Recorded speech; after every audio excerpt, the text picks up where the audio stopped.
여러분 안녕하세요. 오늘은 고난주간 목요일입니다. 역시 오늘 우리가 함께 나누는 말씀으로 여러분의 삶에 그리스도의 고난이 새겨지고 여러분의 몸과 마음에 그리스도의 흔적이 드러나고 여러분의 영혼이 그리스도께 드려져서 자유롭게 되는 그런 시간이 되시기를 바랍니다. 이제 말씀을 읽고 오늘 이야기를 시작합니다. 갈라디아서 2장 20절입니다. 내가 그리스도와 함께 십자가에 못 박혔나니 그런즉 이제는 내가 사는 것이 아니요 오직 내 안에 그리스도께서 사시는 것이라. 이제 내가 육체 가운데 사는 것은 나를 사랑하사 나를 위하여 자기 자신을 버리신 하나님의 아들을 믿는 믿음 안에서 사는 것이라. 아멘. 예수님을 믿고 이 구절을 외우고 이 구절로 만든 찬양까지 부르고 있는 사람들은 인식하지 못할지도 모르지만 이 구절에는 좀 어색한 부분이 있습니다. 역설적인 부분이 있다라고 하면 이해가 좀 더 쉬울 것 같습니다.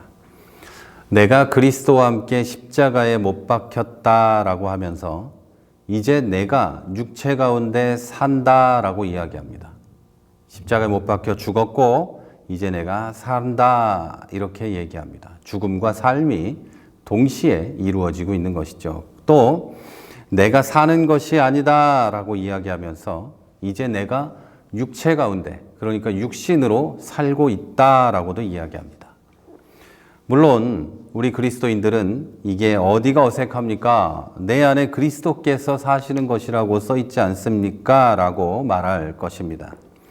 자, 그렇다면 이제 저도 한 가지 묻겠습니다. 죽었다면서 살아있고 또 살고 있는 그 주체가 나입니까? 아니면 내가 아니라 다른 존재입니까? 더 쉽게 물어본다면 죽었다면서 살고 있는 나는 과거의 나와 동일한 존재입니까? 아니면 새로운 존재입니까? 그리고 그것은 나입니까? 내가 아닙니까? 오늘은 이 질문에 대해서 이야기를 해보려고 합니다. 오늘 본문 이 편지 곧 갈라디아 교회에 보낸 편지를 쓴 바울의 의도는 이미 죽은 나가 아니라 새롭게 살아있는 내가 있다라고 말하는 것이었습니다. 그것이 바로 그리스도인이 된다는 의미입니다. 예수 그리스도를 믿는 순간에 옛날 사람은 죽었고 그 즉시 새로운 사람이 태어났다는 것이죠. 이것을 두고 예수님은 다시 태어나는 것, 거듭나는 것이라고 불렀습니다. 허물로 죽은 우리를 그리스도와 함께 다시 살리셨고 또 함께 일으키사라고 에베소서 2장 5절, 6절은 얘기합니다. 이 말씀대로 과거의 모든 죄와 허물이 사라지고 과거의 모든 아픔과 고통도 사라지고 이제 우리 주 예수 그리스도 안에서 새롭게 사는 것을 뜻하는 겁니다. 그래서 본문의 구절 같이 내가 그리스도와 함께 십자가에 못 박혔나니 라는 뜻은 예수 그리스도를 믿음으로, 다시 말해서 예수 그리스도의 십자가 고난과 부활하심을 믿음으로 이제는 내가 그리스도와 함께 십자가에 못 박혀 장사되고 옛날에 나는 장사되고 이제 내가 다시 살아났다는 거예요. 그 나는 그 십자가에서 부활하신 예수 그리스도, 그 고난당하신 예수 그리스도, 그분이 내 안에 사는 것과 같다. 이런 이야기를 하는 거죠. 그래서 과거의 아픔과 고통도 다 사라졌어요. 이미 나는 죽었으니까요. 그리고 나는 새롭게 태어난 겁니다. 그리고 우리 주 예수 그리스도 안에서 새롭게 살고 있는 것이죠. 그렇다면 지금의 나는 과거의 나와는 완전히 단절된 새로운 존재가 되는 겁니다. 예수님이 죽으신 목적은 우리의 옛사람을 데리고 함께 죽으시고 무덤으로 내려가 장사 지내는 것입니다.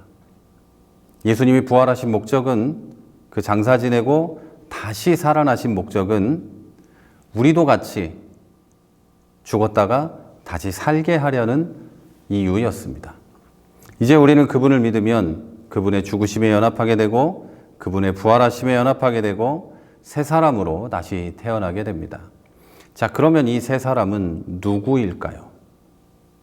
옛사람과 새 사람은 어떻게 구분될까요? 먼저 겉모습은 의사의 힘으로 수술하지 않는 이상 똑같을 겁니다. 그러나 여전히 어제의 나와는 똑같은 사람이 아닙니다. 새 사람은 더 이상 죄와 사망에 속한 사람이 아니라 예수 그리스도의 십자가의 죽으심에 함께하고 그 십자가의 공로에 힘입어서 이제는 그리스도의 사람이 된 사람입니다.